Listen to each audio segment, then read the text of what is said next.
Nous allons voir maintenant ici le modèle de saisie guidée. Donc là, en fait, ici, ce sont donc ici des rubriques où vous allez classer vos modèles de saisie. Alors, on n'est pas obligé de passer par des modèles. On peut, vous verrez quand on verra le menu quotidien, on peut saisir directement les écritures. Là, l'intérêt, c'est donc si vous n'êtes pas très familier avec la comptabilité, eh bien effectivement, vous pouvez générer des modèles de saisie. Et en fait, dès que vous avez une facture qui correspond à des modèles, eh bien vous n'avez plus qu'à appeler le modèle. Alors, on va voir comment en créer un. Alors après, par exemple, ici, même avant de créer des modèles, en fait, on peut créer ce qu'on appelle des familles. Donc ici, une famille, donc c'est comme ici, un champ de marchandises par exemple. Ici, alors si on regarde, par exemple, alors voilà, donc il y a par exemple les frais généraux. Donc les frais généraux, c'est le loyer, le téléphone, les assurances, l'honoraire de l'expert comptable. Par exemple, l'opération hiver, on va créer une famille qu'on va appeler salaire. C'est un exemple.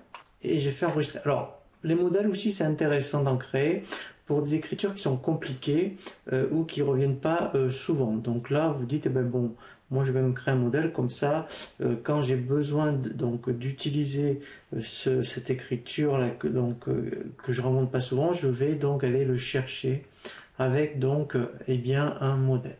Voilà, donc là vous voyez, il m'a créé une famille et maintenant je vais créer un modèle et je vais la mettre dans la famille salaire. Donc ici je fais créer un modèle. Ici, eh bien, je vais l'appeler salaire.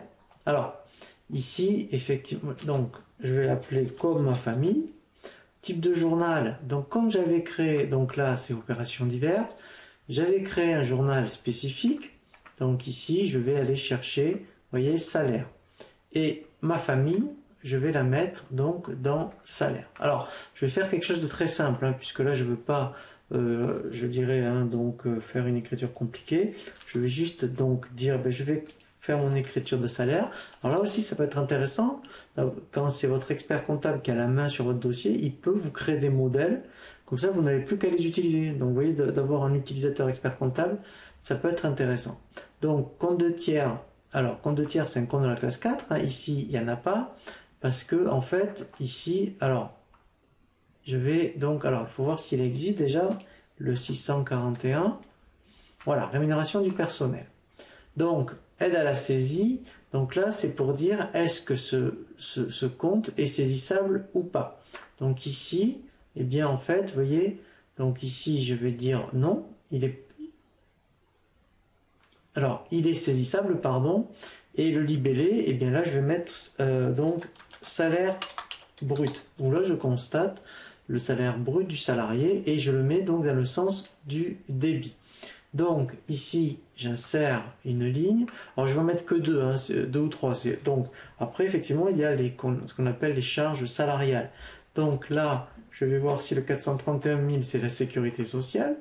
Donc ici donc il est saisissable. Ici je mets URSSAF.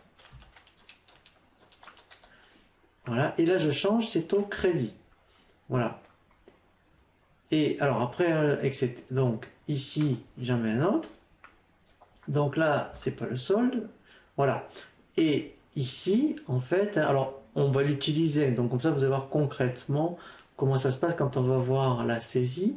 Ici, je vais constater le net à payer. Donc là, je rappelle, c'est un exemple, il en manque beaucoup des comptes, mais là je ne veux pas vous noyer donc dans les écritures. Alors ici effectivement, donc j'avais créé un salarié Dupont, voilà, vous voyez, donc il me le reconnaît, et là je mets net à payer. Voilà, c'est un exemple, et pour gagner du temps, c'est au crédit, et il mettra directement le solde, et je fais créer. Voilà, donc là mon modèle est terminé et là vous voyez, je vois bien que j'ai un modèle dans ma famille salaire. Donc là c'est vraiment très intéressant Donc, d'utiliser les modèles soit parce qu'effectivement la comptabilité vous n'êtes pas familier, ou quand vous avez des écritures compliquées, comme les salaires, comme la TVA par exemple, eh bien effectivement on peut créer un modèle et on verra comment on l'utilise. Là, l'intérêt éventuellement, c'est que votre expert comptable vous paramètre les principaux modèles par rapport aux écritures que vous rencontrez tous les mois.